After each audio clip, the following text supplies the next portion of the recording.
Howdy, y'all. So on the next episode of Ricky's Big World, we gonna spill all the tea. The only requirement is that you declare it loud and proud. My grandmama was in the bathroom one time, and before she flushed the toilet, I heard her say, "Woo, I declare." And I knew what she meant.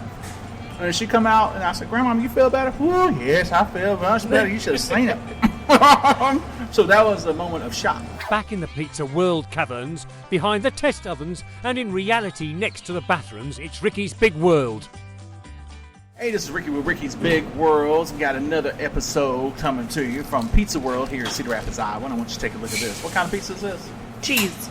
Plain old cheese and some cheese sticks. I feel like that's the best way to judge a pizza place. If they can't get cheese right. Y'all do the buffalo milk cheese, Yes. right? Oh, Yeah. my God. In fact, I want this one right here because I touched it. Look at that right there. That is beautiful.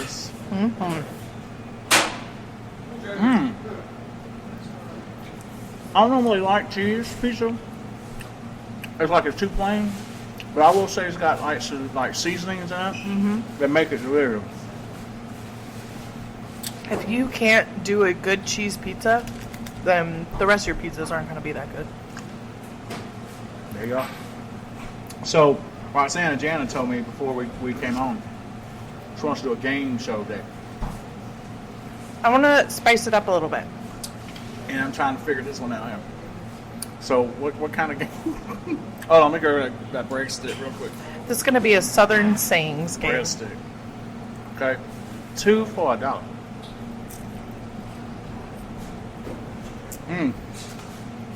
Well, hot too. A what now? A Southern sayings game. So I'm going to give you a Southern saying. Oh, And they you're- gotta be Southern. Really? Is that a real question? Yeah, because I mean, evidently, am I only limited to the South? Right now you are. Right. For this game. My apologies. For the purpose of this game. Miss Producer. I'm going to say a Southern saying. And then you're going to tell me, A, what it means. If you use it or if you've ever heard of it. Okay. Okay? So do we have the do do do do do do do? That's copyrighted. Oh, I'm But positive. how about this? I'll put in some uncopyrighted music here. Ding, ding, ding, ding, ding, ding. How about that? Okay. Time is up. So we'll start with the first one as an example, because Alright. this one's easy. So bless your heart. So what's it mean? Okay, so there are two versions of bless your heart. There is church lady bless your heart. Okay, so you like, well, you know what, baby? I understand that you having some problems in life right now. Your bowels all backed up and everything else, but bless your heart. I hope that things get better for you. All right, that's the nice Southern way. Okay. Then you got the one that my wife likes to use, and when you get real mad at somebody, well, bless your heart. You just F-bomb them. Okay, that's what that means. That's an F-bomb. Okay. You don't say that. Okay, not in that context, Okay. because you will get cut. Because we teach especially our daughters. I taught my daughters stab and twist. Don't ask no questions. Don't be in no. If somebody messes with you, stab and twist. That's it. So if you're listening to this family and you go to the South, now you know what bless your heart means if somebody says it to you. Two different versions though. We're trying to educate on this podcast You have to today. listen and what the context is. Okay. So if you're at the grocery store one day and you upset somebody because you grabbed the last pack of toilet paper, and somebody says, well, bless your heart, there it is. They just F-bombed you. I would too if you took the last roll of toilet paper. All right. Now that we know what we're doing, let's go to the next one. All right. She was madder than a wet hen. Now, how you know what that means? All right. You ever seen a chicken mad before? I've never seen a mad chicken, but Throw some water on the chicken and see what happens. does it come after you? It will. They don't play with that mess right there. So yeah, that's self-explanatory right there. Madder than a wet chicken or a wet hen. It's Only 2 minutes into the episode and I already hit the camera. Okay. bless your heart. Listening to the cues on that one. Okay. If I had my druthers. If I had my way. If I, like, my grandma used to say that too. She was like, Lord have mercy, if I had my druthers, I wouldn't have married that man and had y'all little rotten kids and no grandkids. Really? Mm-hmm. Fancy. It's fancy, druthers. Full as a tick. Well, that's a self-explanatory, because you know how a tick gets all full off your blood and be swollen up and everything else. So when you come to Pizza World, you be walking around going, Lord have mercy, I'm full as a tick. The thing on here says a big southern lunch complete with cornbread, collard greens, and pecan pie. Now, here's a question. Is it pecan or pecan? Depends on how I say pecan. Pecan. Mm-hmm. Because the way my granddaddy was all like, well, you pee in a can in the backyard. Okay, so pecan. All right. Worn slap out. Tired, girl. I'm just tired. I'm tired of doing this. Why is it worn slap out? Like, use it. Can you use it in a sentence? Yeah, I'm worn slap out sitting here doing this podcast with you. I'm worn slap out. Kyle worn slap out. Much work as he does. See how Kyle, how I threw you in there? He's like, what? All right. What about? I think this one's kind of common, but hankering. Oh yeah. Hankering for a hunk of cheese. Remember that cartoon? No, you don't, do you? You got it. There was a. I like how you stopped yourself immediately. You were too young. So there was a commercial that would come on back in the 80s, and it was like this dude come up there. He's like, I'm hankering for a hunk of cheese. So it just means you're hungry. You want something specific. Mm-hmm. I'm hankering to eat me some more of this pizza right here. What about? And I've heard you actually say this one. Tore up. That's what I know you use. Until I like when Miss when my Auntie Wiggs, when she went to that beauty show in Atlanta, and she talking about how that woman got her head all tore up. Yeah, it's just, you just messed up from the flow up. That's just it. Like you know, your hair kind of tore up. Hey, keep it friendly, sir. You don't want to be on camera, so I gotta describe. It's a lovely nest of brown. Oh my goodness. What about Mike could? Mike could, yeah. Somebody asked you to talk about, hey, you wouldn't mind taking me down to the grocery store? Well, I could, but I ain't. I could. Some of these are just, they feel so backhanded. Like, that's the Southern way. Yeah. We got to do that politely. Charming. I love it. Fixin' too. Mm-hmm. Well, I'll be on my way. To go pick somebody up. I'm fixing to get up, but I ain't doing it right now. Now this one is very common, but I've never actually heard anybody say it, so I'm very interested to know if people actually say this. Till the cows come home. Mm-hmm. People still say that. They do. Mm-hmm. Do you say it? Mm-mm. My mama used to say it all the time, because she was like, Lord, you getting on my nerves till the cows come home. I was like, well, Mama, what you mean I'm getting on your nerves till the cows come home? I mean, we ain't got no cow. I analyze it and to make her mad. It's like, boy, you know exactly what I'm talking about. I'm about to wear yourself out. I'm about to wear yourself out. I don't know if that's on the list, but we got to dive into that one. I'm about to wear yourself out. You can't breathe no more. All right, I'm about to wear you out. Oh, all right. Let me let you go. Yeah, you're on the telephone with somebody. Let me let you go, baby. Is it is it a politer way? Because you just don't. Let me let you go. It's my turn. I'm the one that's about to hang up. Look here, Jan and Roxanna. I got things to do. Let me let you go. That's as simple as that. Oh yeah, so it is. It's like it's a nicer, politer way of saying I can't talk to you right now. Goodbye. I'm done with the conversation. Yeah. Yeah. So yeah, it's I guess so. You can say it's a nicer way, but yeah. Let me let you go. Bye. I ain't never heard nobody ask or analyze that one before. Well, I was just wondering. Carry me to. Carry me to. Mm-hmm. I don't hear that much. Is it a thing? Like, what's it mean? Because it says in the description, carry me to the Lord. This phrase isn't literal. Carry me to. You simply take someone to the store. You provide transportation for someone. You are carrying that's them just plain old in your English. car or on your bike to the next location. I mean, I could say, well, Roxanna, Like Jana carrying me to the store. is just gonna carry me over. Oh, carry me over there to the KFC or something like. Yeah, I'm gonna get some chicken. She's gonna carry me to. What's a month of Sundays? What is that? That's one of those. I'm gonna whoop your ass a month of Sundays if you don't act right. Oh. Think about a whole month of Sundays. That's four whoopings. Again, I love how you were like, it's a Southern way, but really a really nice way of saying you're going to get whooped. You gotta get whooped. You gotta get a month of Sundays. Grandmamas really say that a lot. Do they? Mm-hmm. Did you hear it a lot growing up? I heard it a lot growing up. Fair enough. With cuss words. With cuss words. All right, a hill of beans. It don't matter a hill of beans to me whether or not you're going to get some of that ranch dressing for my pizza. What? Yeah, a hill of beans. A lot of times, a hill of beans is one of those kinds where you are selling somebody. I don't care. I don't give a hill of beans. Because, you take some beans, you put it on the thing, it don't matter. Yeah. You fill up a whole hill of beans, it don't matter. So, a lot of times you telling folks, I don't give a hill of beans about who you voted for the president. I don't care.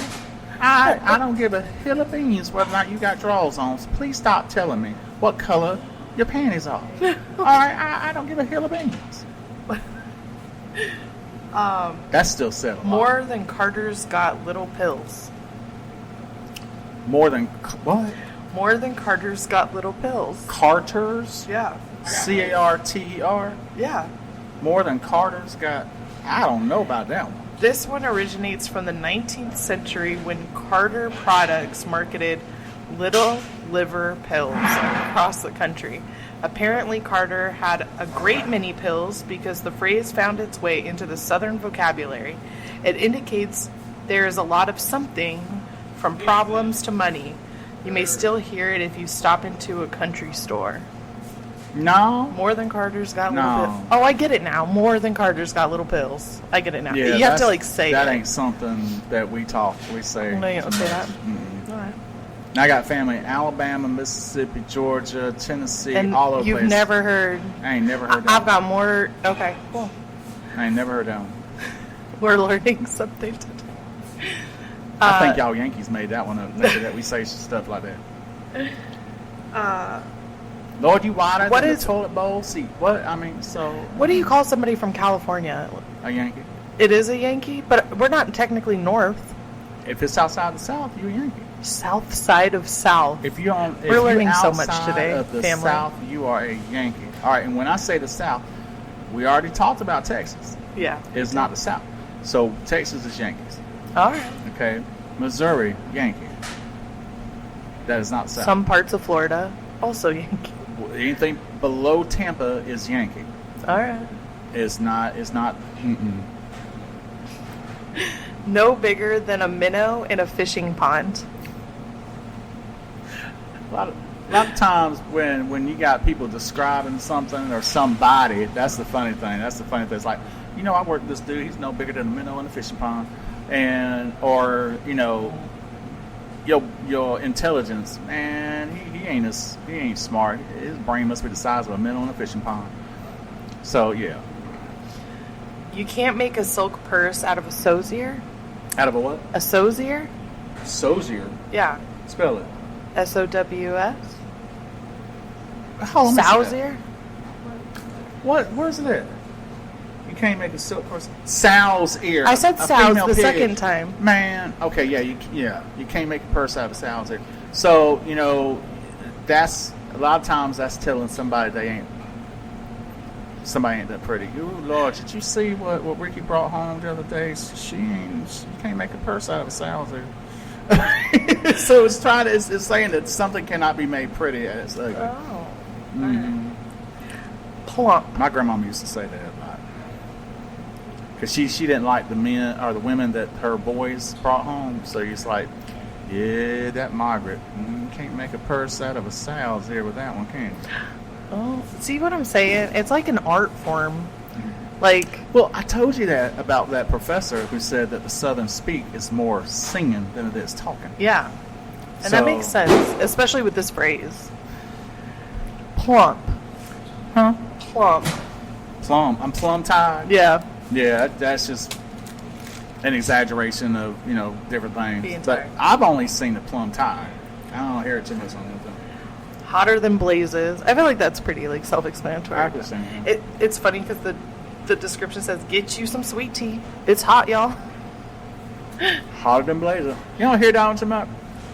You hear like, it's hotter than Satan's ass. It's just a whole bunch of different things. You don't hear that one too much. Blazes. That's Piddling. good pizza. Piddling. Piddling. Mm-hmm. Piddling I was around. bored the other day. I just piddled around the kitchen. I feel like that one's kind of like... That's a universal. Yeah, I've I heard that think here. these two. Yeah. This one, too, I've heard. And is kind of self-explanatory. Pretty as a peach. Peaches are pretty. How pretty is a Georgia peach? They don't have to be a Georgia peach. Peaches are pretty. I'm just gonna leave it. Give me some sugar. Like kisses. Gussied up. Yeah.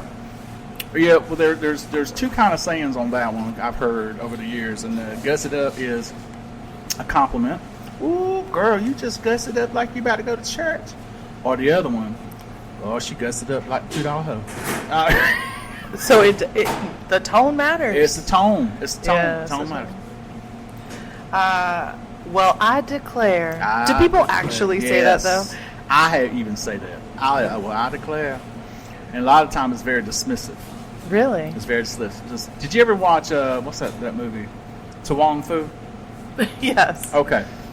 So Wesley Snipes and them are sitting on the front porch, and old boy comes over because he wants to ask what's her name to the dance, and as soon as he says, Maybelline or what her name was, would you like to go to the dance? All of a sudden you hear, well, I declare, and Wesley Snipes says, I decline. So yeah, I declare. I didn't know people actually said What's that. it actually say for I declare? A multi-purpose Southernism. If you use this phrase, you could be declaring any number of things. Surprise, happiness. The only requirement is that you declare it loud and proud. My grandmama was in the bathroom one time, and before she flushed the toilet, I heard her say, "Woo, I declare." And I knew what she meant. And she come out, and I said, "Grandma, you feel better?" "Woo, yes, I feel much better. You should have seen it." So that was a moment of shock. Yeah, there you go. He was funny as all get out. People use it? People still use it, yeah. This one I feel like people know. Heavens to Betsy. Yes. People say yes. that one though, huh? You don't hear it as much anymore, maybe in the older group, but This one I feel like you probably either got told or said a lot. Hush your mouth. hush your mouth or hush your face. This one says mouth. Is there a hush your face? Just hush your face. I say hush your face. Hush your mouth. That one right there still gets used quite a lot, but usually it's more in a gossiping thing. Oh, girl, hush your mouth. Oh. Did she really say that? Oh, I see. It helps when you put it into context like that. Now the other one, well, you better hush your face and quit putting my name in your mouth.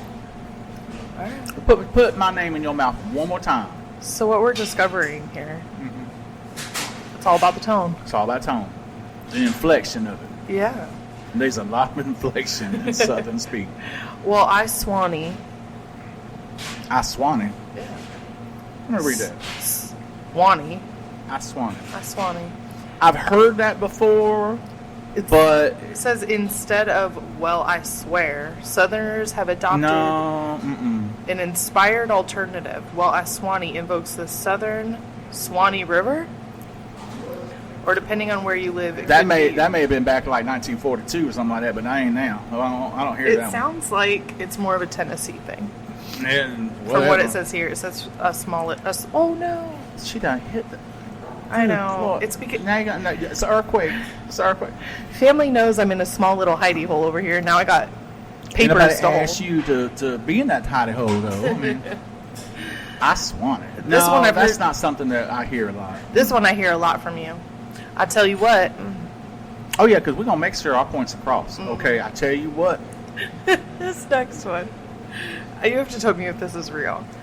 Well, butter my backside and call me a biscuit. Is that real? Yes. People say that, though? I got an uncle who still says it this day. He was on the phone one time with the telephone company, and I forgot which one it was. And this was years ago when we had Bell South and the phones they give you from the company Yeah. and all that. So he was on the phone with them one day. It's like, and it's like, well, butter my biscuit. I mean, because he was like, ooh, that bill is that high. That's crazy. The next 3, I think, are pretty common. Okay. I reckon. Yeah. Oh my stars. Yes. And too big for his britches.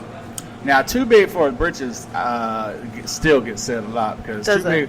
Yeah, you got some folks out there that they highfalutin their nose up in the air, and like another one is you might drown if you keep doing that. Because you got your nose up in the air, so how you might drown. So that one right there is too big for your britches. Even I said that quite a few often. Yeah. I told my daughter one time, I said, girl, you ain't too big for your britches right here, because I tell you what, I'm about to put you over my knee and whoop your ass. Getting too big for your britches. She's got gumption.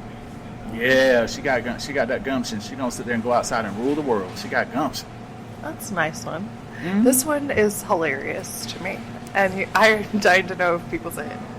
A rooster one day and a feather duster the next. Yes. You sitting there poking that chest out like you got an attitude, but you about to die.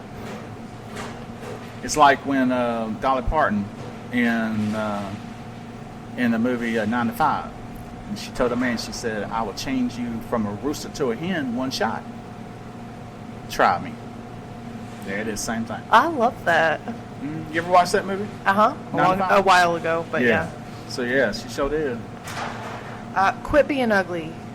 Yeah, quit with the attitude problem that you got, Miss Roxanna Janet. I told your daughter that one time. She was standing here and she was just saying something. I said, girl, you being ugly. Quit being ugly. And she looked at me and, and I think she ran to the bathroom looking in the mirror. Stupid. He thinks the sun comes up just to hear him crow. Yes, that's when they think too highly of themselves.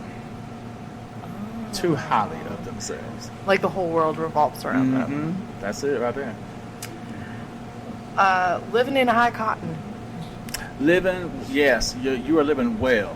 You're living well because you ain't got that high cotton. Because I grew up actually working in the cotton field, and I've still got the scars to prove it. Especially on, is it this finger? Because you work out in the cotton field, cotton's got these thorns on them that are like horrible. Yeah. So you're bleeding all the time. So that's why people wear gloves a lot. But I grew up with my grandmama, who Mr. Moody was one of the family friends. He had this big old huge cotton farm, and you go out there and you saw everybody out there working, and it was a community, and it was beautiful to see because you had every shade and color out there. It didn't matter. But if your cotton fields are high and you go to sell it, you're making a lot of money. So that's what that is. Like that song, Summertime. And the living is easy. Cotton is high and living is easy. All right. The porch light's on, but no one's home. You dumb as hell. You were on it. You were like, you are dumb as hell. Dumb as hell. All right. One crayon short of a full box. I assume this one's similar, but I just want to know if people actually say this one. He ain't got the sense God gave a goose. Dumb as hell. Nobody says that. Yeah, people still say it. Now, goose, not so much, and I don't hear that too much. Does it just get cut off at he ain't got the sense God gave him kind of thing? That's about it. Yeah. That's awesome. Could, never could. Should, never could. Can't, never could. Say it again. Can't, never could. Can't, never could. That means he couldn't do that to begin with. He can't do it. He's walking around talking about he could fry some fish up. Can't, never could. I I tried his fish. It ain't that good. It's better when you put it into sentences. I ain't playing with you because we have a restaurant down in Columbus, Georgia called Ezel's Fish. It is so good. But there was this one guy that we knew who tried to, he wanted to work there to steal the recipe.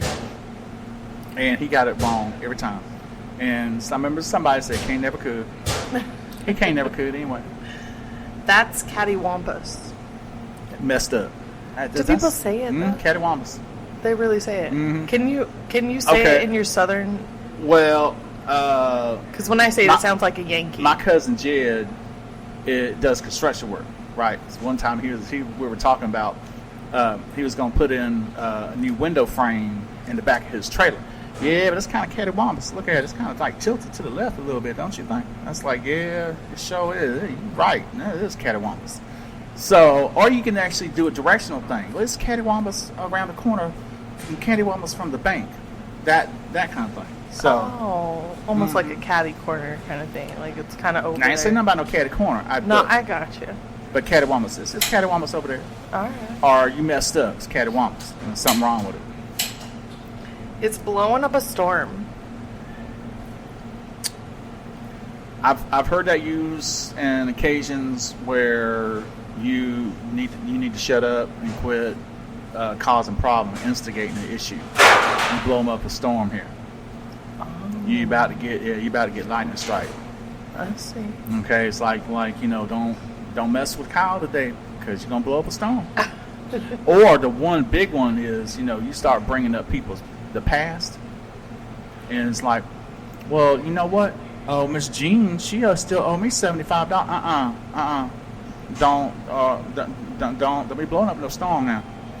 Or she owes I was at the funeral home the other day, and I can't believe that Miss Margaret, she just showed up with that big old hat on that good and well was not hers to begin with. Don't blow up no storm now. Mm-hmm. I feel like everybody kind of knows this one. Hissy fit. Oh yeah. Like don't throw a hissy fit. This one too. 3 sheets to the wind. I think we all know. You were drunk. 3 sheets to the wind. Look out. Why is it 3 sheets to the wind though? I guess because 2 didn't sound right. 3 sounded better. So 4 was too much. This expression has a nautical origin, referring to the sheets that control the sails. When the sheets are loose, the ship rocks uncontrollably. Southerners use the phrase as a polite way to say someone who has had too many porch cocktails is very drunk. 3 sheets. What's a porch cocktail? Make it on the front porch. Oh. People just drink it on the front porch? Moonshine. Oh. Okay. Mm-hmm. I heard tales of my granddaddy running across Alabama and Georgia state lines running moonshine back in the day. Ooh. My great granddaddy too. Yeah. Moonshine. The next one I feel like is everybody's kind of adapted as well. Preaching to the choir. Oh yeah. Yeah, the choir already knows what we're talking about. Why you gotta preach to the choir? Yeah. I agree with everything you're saying. Why you preach to the choir? Fair. She has got almost a book in her hand of papers. How many trees did you kill for that? Yeah. The last one for the phrase, like the southern phrases, it all come out in the wash. Yeah, that's the one that, especially when it comes to bloodshed, it'll come out in the wash. Don't worry about it. Because I know what Tyrone did the other day, but it'll come out in the wash. Don't you worry about it. The truth will come out. All right, fair. I do have some other random things that are just specific to Georgia. And just specific to Georgia? Yeah. I might fail at that one. You think so? I don't know. It's been a while? How they know this specific to Georgia is what I'm curious about. I don't know. ITP and OTP? ITP and OTP. So you tell me what that... It says I-285 is known locally as the perimeter because it separates the city from the suburbs. Let me see this. If you don't mind. Is that the top one? Yeah, the first one. And to ITP and OTP. Okay, I never heard that before because 285 goes around Atlanta, And 285 is what the tourists take. The locals take 75, 85 all the way up and just do it that way, cut straight through Atlanta. And tourists don't do that. They go around 285. But ITP, OTP, it's like when you talk like that about highways and whatever, it reminds me of like the SNL skit they did for Californians, because we talk like that too. Like we talk in highways. I took the 9. I took the 5 down to the 91. Okay. Took the 5. Yeah, because 5 goes up through Seattle. Yeah, don't get me started. I mean, I could talk of highways all day, or freeways all day. It's so weird to me that people call them highways here, because I've always called them freeways. Because See, yeah, Getting we on always freeway. call them highways too. hop on the 10, the 50, and never mind. Spaghetti Junction. Oh my God, Spaghetti Junction is. In fact, I use this as an example too, because the new highway area that they just built on 80 and 2 and 380, so 80 and 380, going and from Cedar Rapids down to Iowa City, you take 380, and then to get on 80, they have got this conglomeration of highways that are stacked on top of each other. Spaghetti Junction is in the Atlanta area, and it is like highway to where it looks like a big old ball of spaghetti together, and it's crazy. That's I ain't heard nobody say Spaghetti Junction in a long time. what about the Hooch? Chattahoochee River. You just call it the Hooch. Yeah, I guess so. Somebody does. We just call it the river. You're like, I'll shorten it even more. Just a river. Well, I mean, you know, it's only one river really flowing through Columbus, Georgia. And the Chattahoochee River, the Hooch, actually separates Phoenix City, Alabama, or Alabama from Georgia. And so in our neck of the woods, you know, in fact, that's why they built that zip line, because so you can go from one state to the other on the zip line crossing over the Chattahoochee River. Mm-hmm. Lemon pepper wet. Oh, that's like for chicken wings, right? Because I know we love lemon pepper on everything. What's it say? It says lemon pepper is a popular dry rub for chicken wings, yes, which is one of Atlanta's favorite foods. But if you want to take your wings to the next level, ask for them lemon pepper wet, which includes a splash of clarified butter or buffalo sauce. I don't know why they say in Atlanta. That's all over Georgia. Atlanta ain't that special. Get to getting. Yeah, I gotta getting. I gotta go. I got things to do. Or telling you, you know what, get to getting, because I don't want you here in my house no more. You look, you got bubble gut, you stinking up my porch, so it's time to get to getting. Up my porch. This is, as I guess, a slang word in Georgia. Brick. Brick. Brick. Yeah. BRICK. Yeah. Depends on what, I guess, what is that? I mean, you could sit there and call somebody, ooh, they as thick as a brick. This one says brick is a Georgia slang word which means time. Used in a sentence, I haven't seen you in a brick. Mm-mm. You've never heard that? No. That not unless that's, you know, old Georgia, but even old people don't even say that. What about one monkey, don't stop, no show?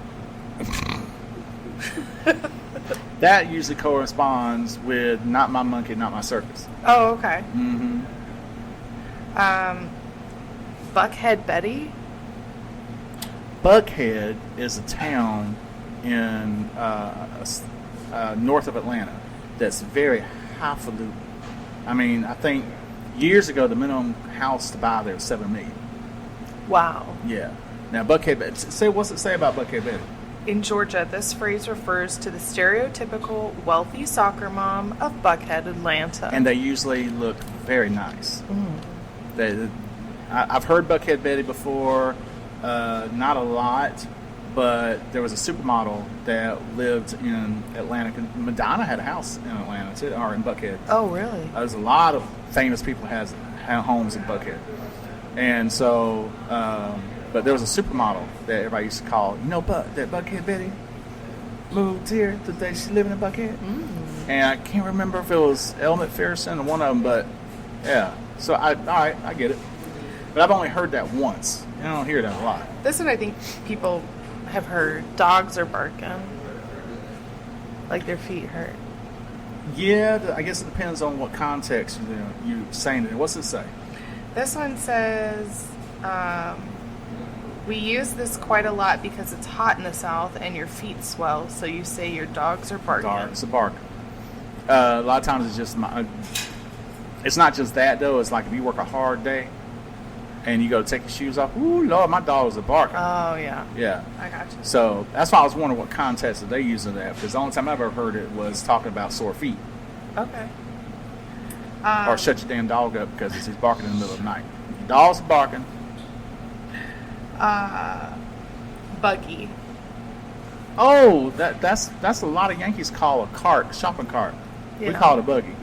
Okay. In fact, I had somebody at Hy-Vee one time. I said, "Where are all the buggies at?" And the lady said, "A what?" I said, "A buggy." Could you spell that for me? Bugggy, a buggy. What is that? The thing you push. Oh, a cart, a shopper cart. That's what I said. I said a buggy. And so yeah, there's some different speeches from up here and down south. A buggy is a big one. That is a really big one. Well, I do have a couple others, but I think we should save it for maybe another episode in the future. This one is words that mean something to everybody else, but something very specific to people in Georgia. So we'll have to do that one on a different episode. All right, well, down there. Look here. Speaking of that, all right, then let's look here. That's the end of this episode right here. We are so happy That was you came over fun. here. Did you have fun? I had a lovely time. Oh, okay. Bless your heart. So, Hold on, let me analyze the tone. I said bless your heart. Uh-huh. You know, exactly. So look here. Do me a favor. Go and subscribe. Click on that click button and subscribe to us. All right, we really appreciate that. Thank you so much. And until next time, this is Ricky's Big World. We'll leave the light on and the front door unlocked for you. But make sure you wipe your feet before you come in. Hallelujah. Bam. That was interesting. What part? Learning so much about Southern words and tone. Yeah, but you know, a lot of those you knew already. Yeah, but some of the tone in some of those really makes a difference. You do have to have some tone. I mean, so, you know, and you know what? Here's the thing. I know there's some syrupy, sweet Southern folk who will say bless your heart to you, but they'll still say it in the sweetest tone. Oh. And those are the ones Jennifer cannot stand them. Because she was like, did you hear what she said?